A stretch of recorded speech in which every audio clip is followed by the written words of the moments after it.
자 왜 이리 많사옵니까? 나를 넘어뜨리려는 자 왜 이리 많사옵나이까? 너 따위는 하늘마저 버렸다고 빈정대는 자 또한 왜 이리 많사옵니까? 그러나 야훼여, 당신은 나의 방패, 나의 영광이십니다. 내 머리를 들어주십니다. 나 야훼께 부르짖으면 당신의 거룩한 산에서 들어주십니다. 자리에 들면 자나깨나 야훼께서 이 몸을 붙들어 주십니다. 적들이 밀려와 에워쌀지라도 무서울 것 하나 없사옵니다. 야훼여 일어나소서. 나의 하느님 구하여 주소서. 당신은 내 원수의 턱을 내리치시고 악한 자의 이빨을 부수시는 분. 야훼여, 승리는 당신께 있사오니 당신 백성에게 복을 내리소서. 아멘. 시편 우리가 3편의 말씀을 같이 나눌 텐데요. 의사이자 최고의 심리학자였던 어떤 칼 융의 이야기가 있습니다. 그는 53년 동안 수많은 환자들을 이렇게 치료하면서 한 가지 중요한 사실을 발견하게 됐는데, 그것은 많은 환자들이 그 믿음의 욕구가 부족해서 그 병을 앓고 있다는 것을 그는 알게 되었습니다. 이 융은 이 욕구를 가리켜 영적 욕구라 이야기를 했고, 이 욕구를 해결할 수 있는 치료법으로 어떤 다른 물리적이나 어떤 이렇게 약물적인 치료가 아닌 신앙적인 방법을 그는 선택하였습니다. 근데 놀라운 것은 이 신앙적인 방법으로 이렇게 치료되어진 사람들은 약물을 이용해서 치료받은 사람보다 이 재발하는 확률이 훨씬 적었다라는 거예요. 그러니까 완치율이 더 좋았다라는 거죠. 어느 날 미국의 백만장자였던 이 밀턴이라는 사람이 그 비행기 전세기를 타고 이 스위스에 있는 융을 만나러 갔답니다. 그러니까 그가 워낙 유명하니까 불면증으로 잠을 자지 못했는데 어떤 방법을 써도 이게 낫지를 않으니까 정말 스위스에 대단한 의사가 있다더라, 대단한 심리학자가 있다더라, 그 사람을 만나면 정말 치료받을 수 있을 거야, 이제 그런 기대감을 가지고 갔겠죠. 근데 이런저런 이야기를 다 듣더니 융이 모스크바에 있는 한 수도사의 원장, 수도원의 원장을 찾아가라 라고 이야기를 하는 거예요. 그러니까 융을 워낙 신뢰했던 이 밀턴인지라 바로 그냥 비행기를 타고 모스크바로 날아갔습니다. 수도원 원장을 만나서 여차저차해서 융의 소개를 받고 여기까지 왔습니다 이야기하자 그 수도원 원장이 그러는 거예요. 그럼 내가 뭐든지 이 하라면 하라는 대로 다 하겠습니까? 예, 말씀하시는 대로 내가 다 순종하겠습니다. 그러자 이 원장이 그럼 가서 주기도문 300번을 외우십시오. 오늘은 가서 주기도문 300번을 외우라고 이야기하는 거예요. 그래서 순종하는 마음으로 가서 주기도문 300번을 외웠습니다. 그 다음 날 갔습니다. 그랬더니 오늘은 600번을 외우라고 그러는 거예요. 또 가서 순종하는 마음으로 600번을 외웠습니다. 그리고 그 다음 날 갔습니다. 그랬더니 오늘은 900번을 외우라는 거예요. 또 그 다음 날 갔더니 1200번을, 그리고 마침내 6000번을 외우는 날이 되었습니다. 그날 또 6000번을 외우라는 이야기를 듣고 정말 기도실에 들어가서 기도를 하기 시작하는데, 놀라운 것은 그동안에 밀턴을 붙잡고 있었던 모든 병으로부터 치유받는 놀라운 경험을 밀턴은 하게 되어집니다. 내가 더 이상 불면증으로부터, 그동안에 나를 붙잡고 있던 이 병마로부터 내가 이제 자유케 되었구나 라는 것을 밀턴은 깨닫게 되어집니다. 경험하게 되어지죠. 근데 이렇게 이야기하면 어떤 분들은 묻습니다. 목사님, 그것이 기도입니까? 아니면 주문입니까? 도대체 뭡니까? 라고 이렇게 묻는 분들이 계시죠. 그런 분들에게 제가 농담 반 진담 반으로 이렇게 대답을 해드리곤 합니다. 주기도문에서 기도를 빼면 뭐가 될까요?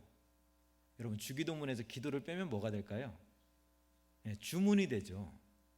근데 거기를 기도를 집어넣으면 주님이 가르쳐 주신 가장 완벽한 기도가 되는 거예요. 기도가 빠지면 주문이 되지만 기도가 들어가는 순간 예수님께서 가르쳐 주신 가장 완벽한 기도가 주기도문이라는 거예요. 기도는 하나님을 향한 지향입니다. 다른 말로 이야기하면 그 기도의 시작이 어떠했든지 간에 그 끝은, 그 목표는 하나님을 향해서 달려가야 된다는 거예요. 그것이 기도라는 거예요. 그래서 기도를 오래 하면 오래 할수록 기도의 시간이 깊어지면 깊어질수록 하나님께로 더 가까이 나아가는 거예요.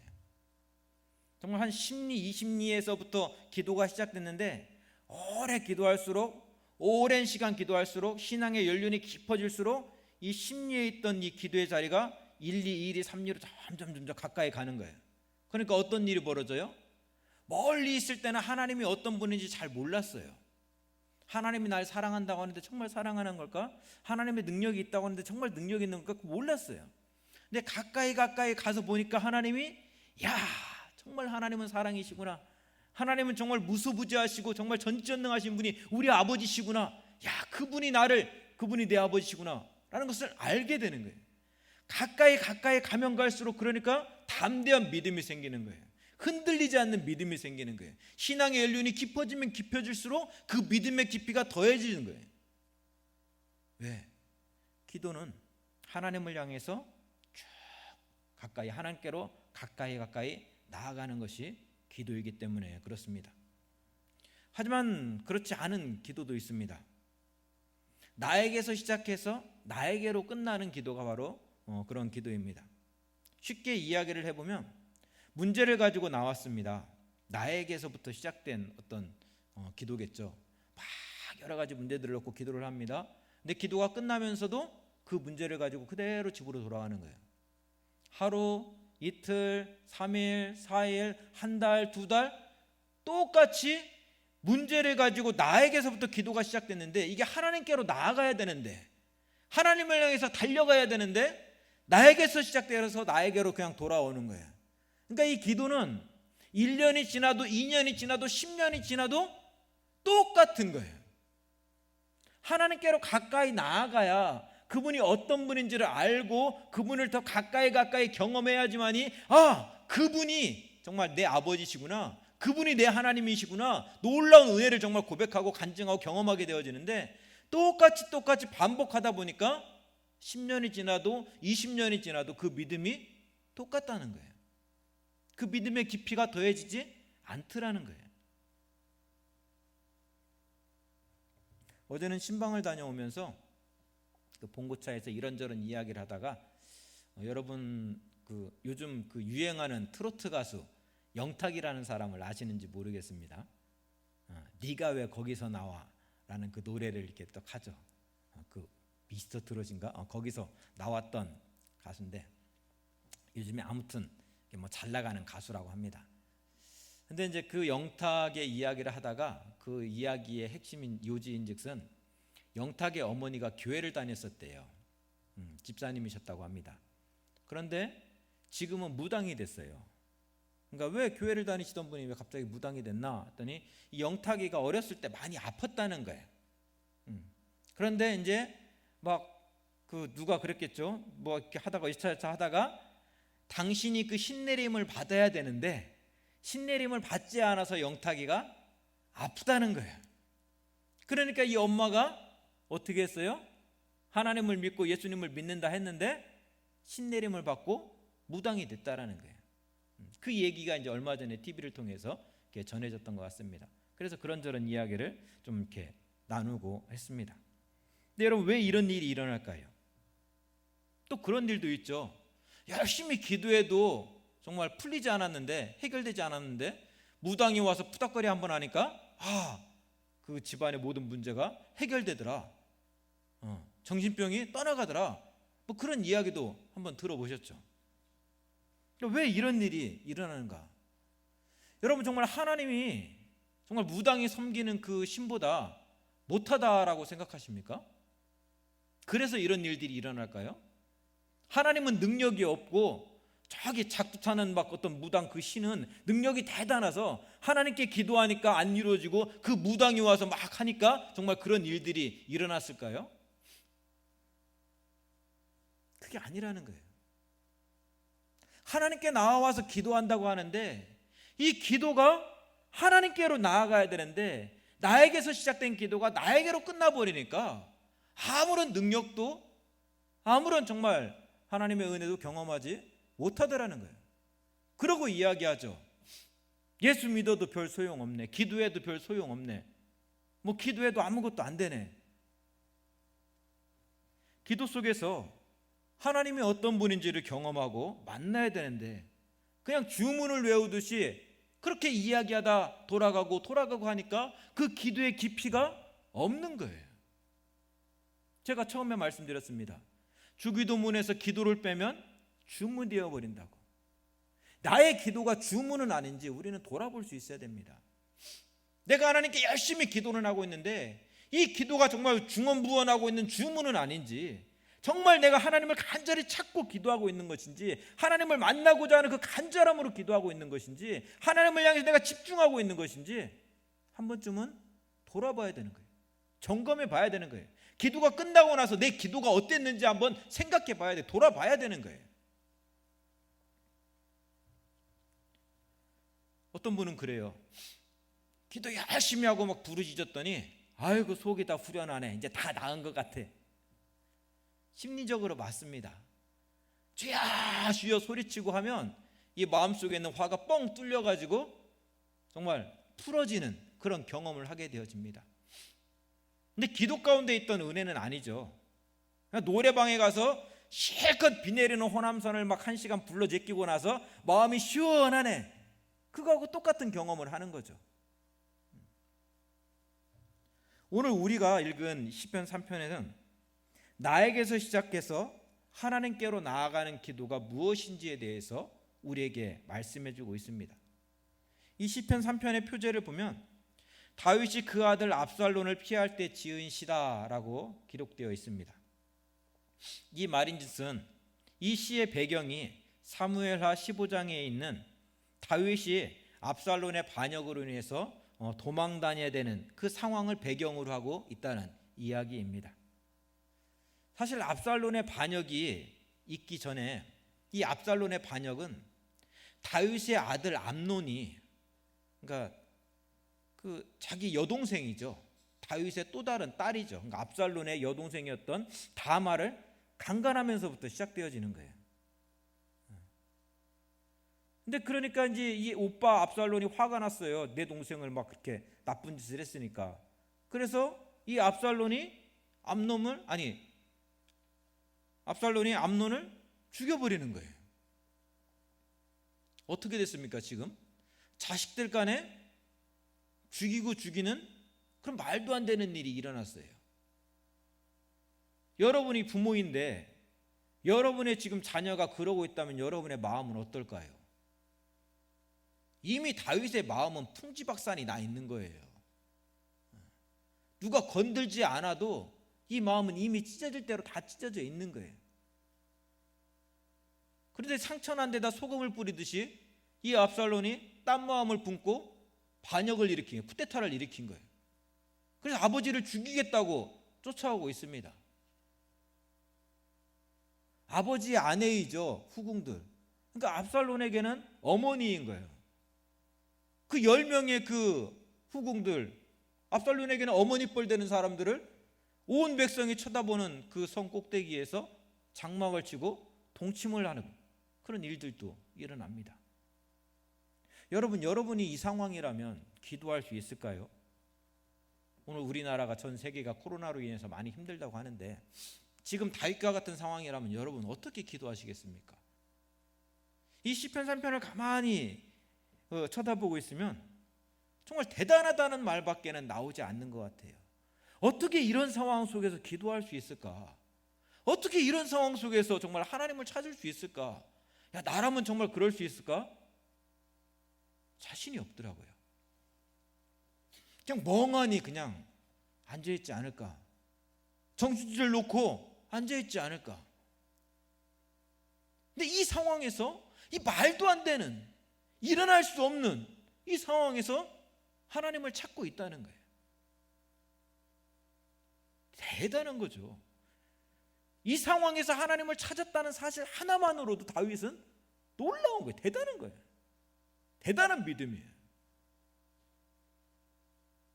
이것이 시편 3편의 숨은 이야기요 배경입니다. 그럼 이 3편에서 이 상황에서 다윗이 어떻게 기도를 하고 있는지 한번 그 상황에 대해서, 그 모습에 대해서 한번 살펴보고자 합니다. 우리 한번 1절 2절의 말씀 같이 한번 읽어볼까요? 3편 1절 2절 함께 읽겠습니다. 여호와여 나의 대적이 어찌 그리 많은지요. 일어나 나를 치는 자가 많으니이다. 많은 사람이 나를 대적하여 말하기를 그는 하나님께 구원을 받지 못한다 하나이다. 아멘. 이 내용을 그냥 쉽게 풀어서 이야기하자면 그냥 이렇습니다. 예수 믿으면 잘 돼. 예수 믿으면 복 받아. 그러니까 우리 예수 믿자 라고 해서 이렇게 막 전도를 했어요. 열심히 전도를 했어요. 그런데 이 전도를 한 사람이, 예수 믿으면 복 받는다고 막 전도를 한 사람이 어느 날 사업이 망하는 거예요. 어느 날 암에 걸리는 거예요. 자식들이 대학에 떨어지는 거예요. 예수 안 믿고 막 주일날 학원 보냈던 그 집 애들이 막 서울대니 막 연세대니 고려대니 막 뻥뻥뻥뻥 붙는 거예요. 그러면서 이야기하는 거죠. 야, 너 하나님 믿으면 하나님이 다 도와주신다며. 하나님이 그 길 다 인도하신다며. 하나님 살아계신 거 맞아? 하나님 주무시는 거 아니야? 지금 그런 이야기를 지금 듣고 있는 그런 상황이죠. 여러분이라면 어떻게 하시겠습니까?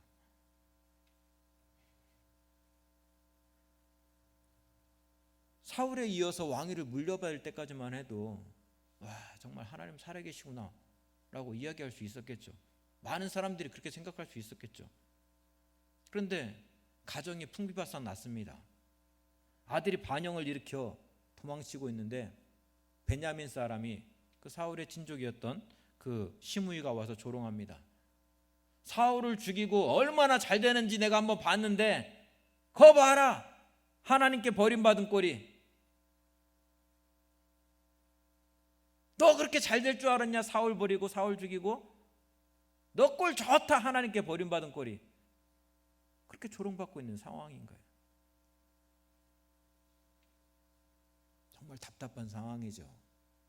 뭐라고 정말 하나님 앞에 이야기할 수 있을까?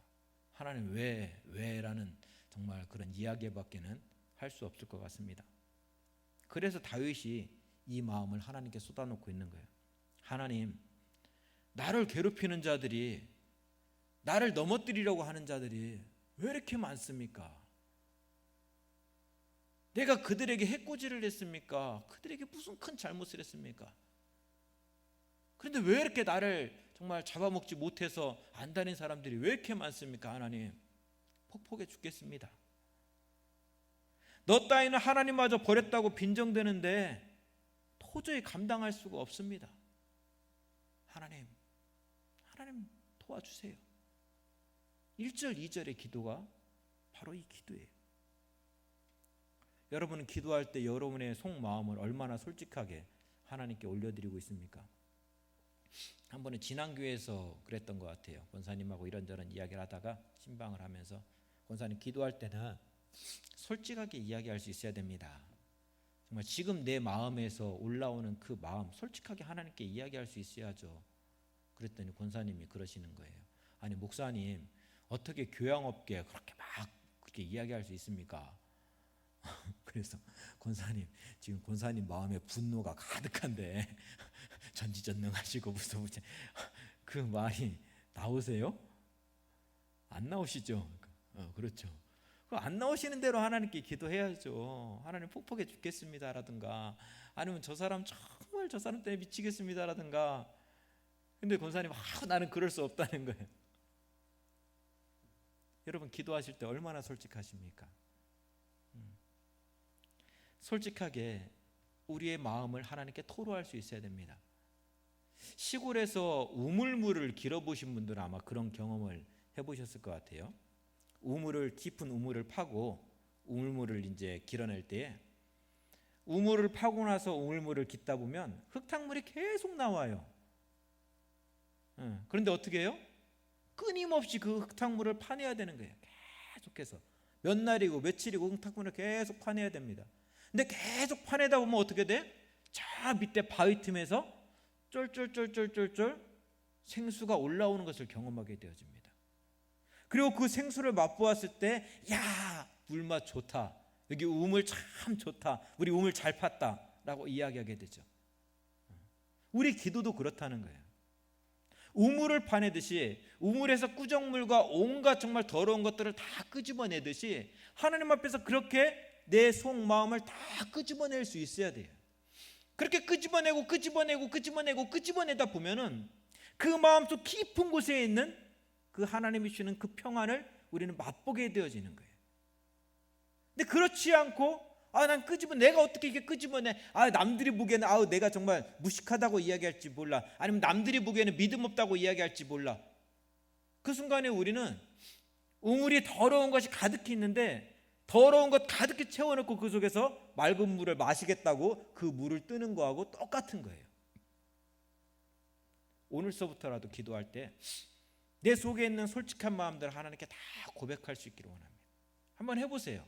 몇 날이고 며칠이고 왜 끊이지 않는다, 하도 마음에 쌓인 게 많아서 막 끊이지 않는다면 끊이지 않을 때까지 한번 올려드려 보십시오. 얼마까지 나오는지, 일주일이 나올지 열흘이나 나올지 한 달이나, 한 달 동안 계속해서 이야기해도 괜찮습니다. 끄집어내십시오. 하나님 앞에 고백하십시오. 그 순간에 그 모든 것들이 다 끄집어 나왔을 때 그 속 깊은 곳에 있는 하나님이 주시는 놀라운 그 생명의 강물을 우리는 맛보게 될 것입니다. 두 번째로, 우리는 기도를 할 때, 우리가 믿음 생활할 때 하나님에 대한 분명한 믿음의 고백이 있어야 됩니다. 우리 3절 4절의 말씀을 우리 같이 함께 읽겠습니다. 함께 읽습니다. 시작. 여호와여, 주는 나의 방패시요 나의 영광이시요 나의 머리를 드시는 자이시니이다. 내가 나의 목소리로 여호와께 부르짖으니 그의 성산에서 응답하시는도다. 아멘. 하나님에 대한 여러분의 고백은 무엇입니까? 하나님이 출애굽하기 전에 그 10가지 재앙을 애굽에 내리시는데 10가지 재앙을 내리시는 이유가 그거잖아요. 너희들이 지금까지 신이라 여겼던 거, 너희들이 지금까지 정말 우리의 삶을 책임진다고 생각했던 거, 그 모든 것들은 아무것도 아니다라는 것을 보여주시기 위해서 10가지 재앙을 내리는 거 아니에요. 이 모든 것들보다도 하나님이 더, 내가 너희를 애굽에서 이끌어내고 있는 내가 이 모든 것들보다 더 힘이 있고 위대하고 능력이 있다는 것을 보여주는 거잖아요. 예수님께서 죽은 자를 살리시고 병든 자를 고치시는 이유가 무엇입니까? 사람이 죽지 않고 영원히 살게 하기 위해서, 그래서 죽은 자를 살리시고 병든 자를 고치셨습니까? 아니에요. 다시 살리신 나사로도 죽었고 정말 문둥병자 고쳤는데 그 문둥병자도 죽었습니다. 고치시고 살리시고 싸매신 이유는 모든 병마도 물리치시는 분이 우리 주님이시라는 거예요. 죽음의 권세까지도 물리치시는 분이, 이겨내시는 분이 우리 주님이시라는 거예요. 다스리시는 분이 하나님이시라는 것을 가르쳐주기 위해서, 알려주기 위해서 그렇게 보여주셨던 거예요. 그 이적과 기사를 행하셨던 거예요. 그렇다면 여러분이 믿고 고백하는 하나님이 어떤 분이십니까? 동자승보다 더 위대하신 분이 하나님 아닙니까? 저 작두 타는 무당이 섬기는 신보다 더 능력 있는 분이 하나님 아닌가요? 작두를 타기에 정말 능력이 있어 보이고 우리에게 눈에 보이지 않기에 하나님이 아무것도 할 수 없는 분, 그런 분처럼 보이십니까? 그다음에 우리는 다시금 생각해야 돼요. 내가 누구를 믿고 있는지, 무엇을 믿고 있는지. 다윗은 고백합니다. 하나님은 나의 방패의 영광이시며 내 머리를 드시는 분이십니다. 내가 부르짖을 때 언제나 그의 성산에서 응답하시는 분이 나의 하나님이십니다. 하나님이 나의 방패시기 때문에 어떤 화살이 나에게 날라오고 어떤 부사화살이 나에게 날라와도 나는 괜찮다는 거예요. 하나님이 다 막아주시기 때문에. 사람들이 내 머리를 짓눌러서 땅에 쳐박는다 할지라도 괜찮다는 거예요. 내 머리를 들어주시는 분은, 내 영광을 다시금 세워주시는 분은 여호와 하나님이시기 때문에 괜찮다라는 거예요. 너희들이 나를 좌지우지하는 자 아냐? 웃기지 마라. 나를 이곳까지 인도하시는 분은 하나님이셨다는 거예요. 사람이 아니었다라는 거예요. 그분이 내 아버지시고 그분이 나의 하나님이라는 거예요. 그래서 5절 6절에서 다윗이 고백하고 있는 거예요. 하나님은 내가 자리에 들면 자나깨나 이 몸을 붙들어 주십니다. 그래서 저는 적들이 밀려와 에워쌀지라도 무서워할 것 아무것도 없습니다. 잠자고 있는 이 시간에도 하나님은 나를 지켜주시고 있다는 거예요. 그러니까 내가 두려워하지 않는다라는 거예요. 우리가 좋아하는 말씀 다른 말로 고백해 볼까요? 내가 사망의 음침한 골짜기를 다닐지라도 해를 두려워하지 않을 것은 주께서 나와 함께 하심이라. 그분이 나의 하나님이라는 거예요. 그분이 저와 여러분의 하나님이라는 거예요. 여러분 믿으십니까? 그 하나님이 내 아버지시라는 거예요. 그 하나님이 오늘도 우리와 함께 하신다는 거예요. 그 하나님이 우리 가정에, 우리 교회의 주인 되신다는 거예요. 그래서 말씀하시는 거예요. 너는 두려워하지 말라, 놀라지 말라. 내가 도와줄게. 내가 함께 할게. 내가 붙들어 줄게. 아무 힘없고 연약한 그분이 나를 도와줄게. 내가 함께 할게가 아니라 온 천지 만물을 지으시고 창조하시고 다스리시는 분이 나를 도와주겠다는 거예요. 나와 함께 하시겠다는 거예요. 나를 붙잡아 주겠다는 거예요. 그러니까 두려워하지 말라는 거예요. 놀라지 말라는 거예요. 그것을 믿었던 다윗은 고백하는 거죠. 아무리 적들이 밀려와서 나를 에워쌀지라도 나는 무서울 것 아무것도 없습니다. 하나님 한 분이면 나는 괜찮습니다. 우리 그 하나님을 다 만났으면 좋겠습니다. 그 하나님을 다 경험했으면 좋겠습니다. 그래서 우리 삶 속에서 세상이 아무리 나를 두렵게 한다 할지라도 그 하나님으로 인해서 나는 두려워하지 않습니다. 사람이 아무리 나를 정말 두렵게 한다 할지라도 나는 그들로 인해서 눈도 하나 깜짝하지 않습니다. 그 고백이 우리 입술의 고백이 되었으면 좋겠습니다. 하박국 3장에서 하박국 선지자가 놀라운 찬송을 드리죠. 무화과 나무 잎이 마르고 포도 열매가 없고 감람나무에 소출이 없고 외양간에 소가 없어도 나는 여호와로 인해서 즐거워하리. 나는 여호와로 인해 즐거워하리. 근데 사실 이 본문의 말씀의 내용을 잘 모를 때는 막 즐겁게 찬양했어요. 무화과 나무 잎이 마르고 포도 열매가 없으며 막 찬양했어요. 막 율동도 하고. 근데 가만히 이 말씀의 내용을 알고 보니까 그렇게 즐겁게 찬양할 내용이 아니에요. 무화과 나무에 열매가 없대요. 포도나무에 포도가 없어요. 포도송이가 없어요. 감람나무에 열매가 없고 외양간에 소가 없어요. 왜? 바벨론이 와서 다 가져가니까. 추수 때가 되면 와서 다 싹 가져가니까. 눈물의 고백이죠. 고통이죠. 아픔이죠. 예전에 할머니 살아계실 때 이야기를 들어보니까 외정시대 때 그랬다고 하더라고요. 쌀 농사지면 그거 뺏길까봐 저기 산속에다 그 벼째 갖다 숨겨놓고 막 그러고 살았다고 하더라고요. 얼마나 고통스러울까, 얼마나 괴로울까. 그런데 놀라운 것은 그 모든 일들이 하나님의 뜻 가운데서 이루어지고 있다는 것을 알게 되었을 때, 깨닫게 되었을 때, 그럼에도 불구하고 찬송할 수 있는 거예요. 아, 이것이 나를 미워해서, 나를 저주해서, 나를 심판하기 위해서, 무너뜨리기 위해서 하는 행동이 아니라 나를 살리시기 위한 하나님의 방법이구나, 나를 일으키시기 위한 하나님의 방법이구나라는 것을 깨닫게 되었을 때, 비록 무화과 나무에 열매가 감람나무에 소출이 없어도, 외양간에 소가 없어도 나는 그 하나님 때문에 감사할 수 있습니다. 나는 그 하나님을 찬양합니다. 찬송하고 찬송하는 거예요. 그래서 우리가 하나님을 알아야 됩니다. 하나님을 알아야 되고 하나님을 더 깊이 만날 수 있어야 하는 것입니다. 마지막으로 우리 기도가 하나님의 주권을 인정할 수 있는 기도가 되어야 됩니다. 우리 마지막 7절 8절의 말씀 함께 읽겠습니다. 시작. 여호와여 일어나소서, 나의 하나님이여 나를 구원하소서. 주께서 나의 모든 원수의 뺨을 치시며 악인의 이를 꺾으셨나이다. 구원은 여호와께 있사오니 주의 복을 내리소서. 아멘. 나에게서 시작해서 하나님으로 향해 가는 기도의 가장 큰 특징은 내 삶의 주도권을 나에게 두는 것이 아니라 하나님께로 두어가는 거예요. 즉 하나님의 주권을 인정하는 거죠. 그리고 우리가 하는 것은 그 하나님께 긍휼을 구하는 거예요. 하나님 우리를 불쌍히 여겨 달라고. 내 삶의 주인은 하나님이시오니 나를 불쌍히 여겨 달라고.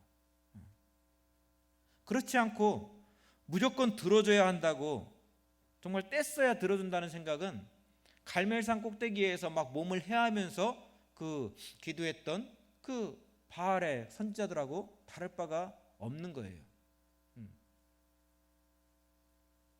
지성이면 감천이다라는 그 말이 있습니다.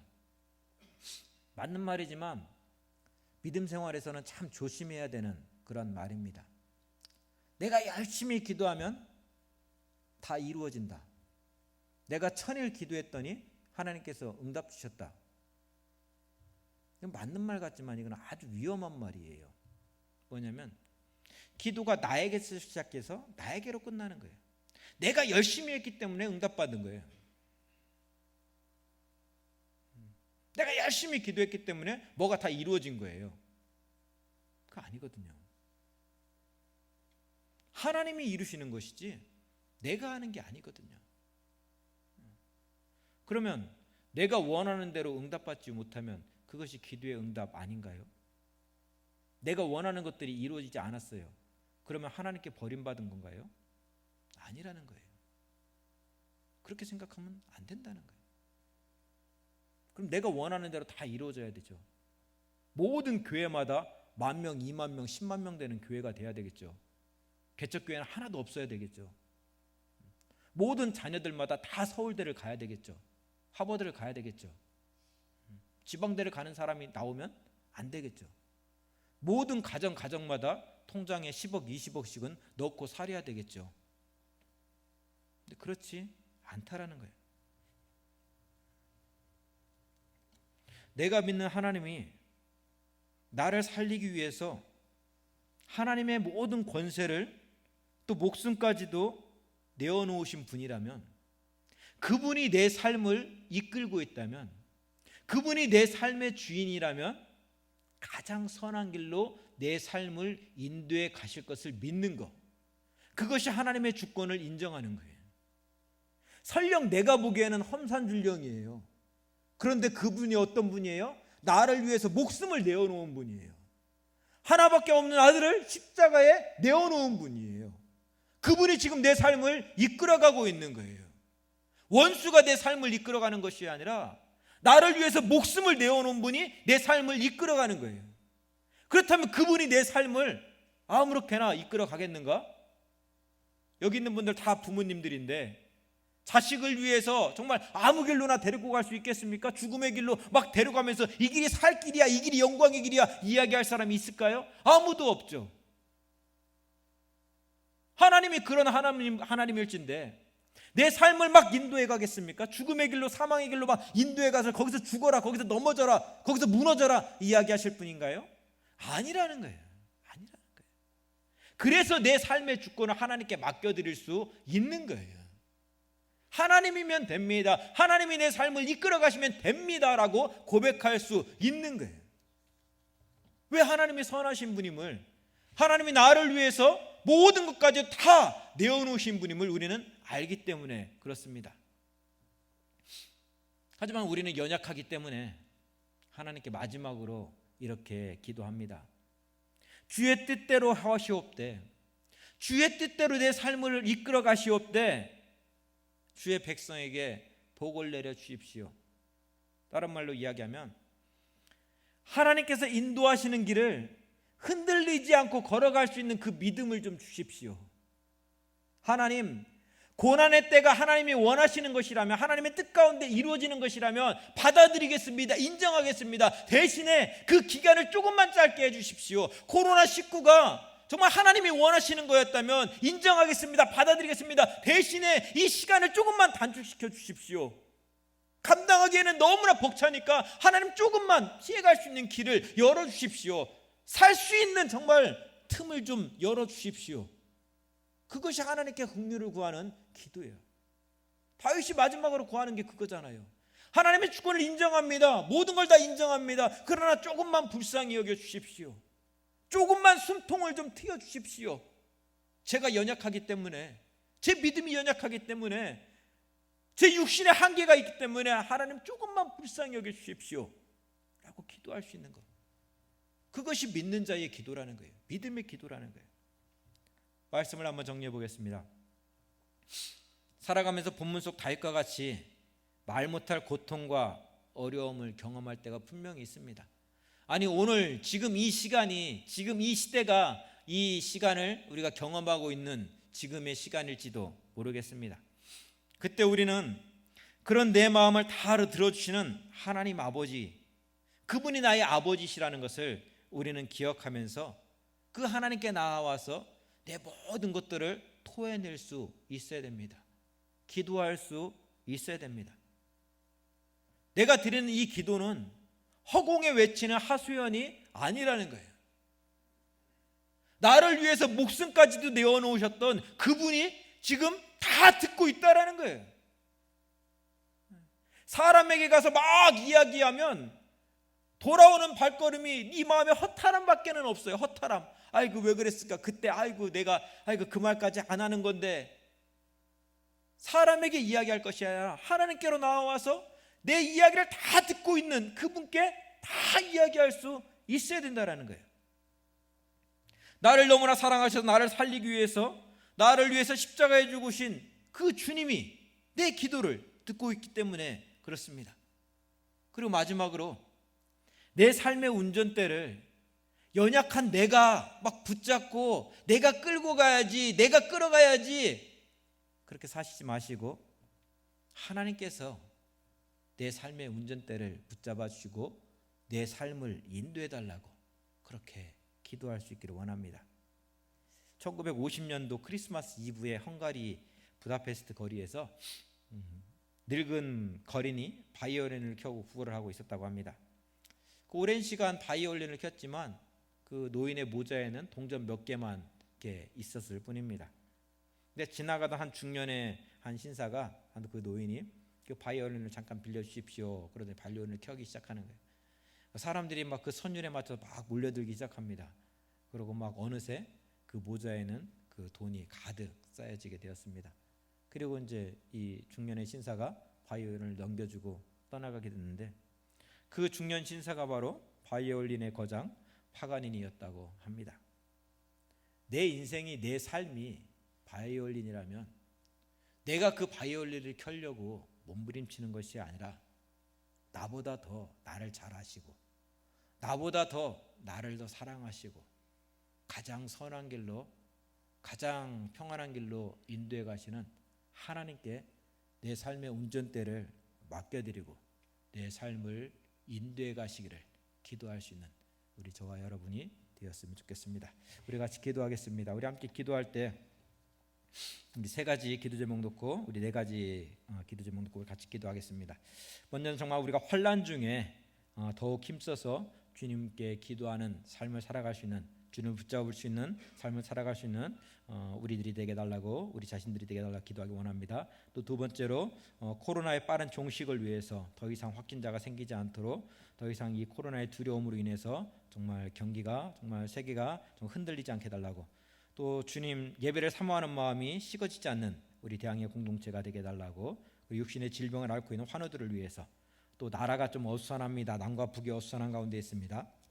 하나님, 이 나라와 인족 가운데 정말 복음으로 하나 되어질 수 있는, 평화로 하나 되어질 수 있는 은혜가 있게 달라고 우리 같이 기억하면서 기도하겠습니다. 같이 기도합니다.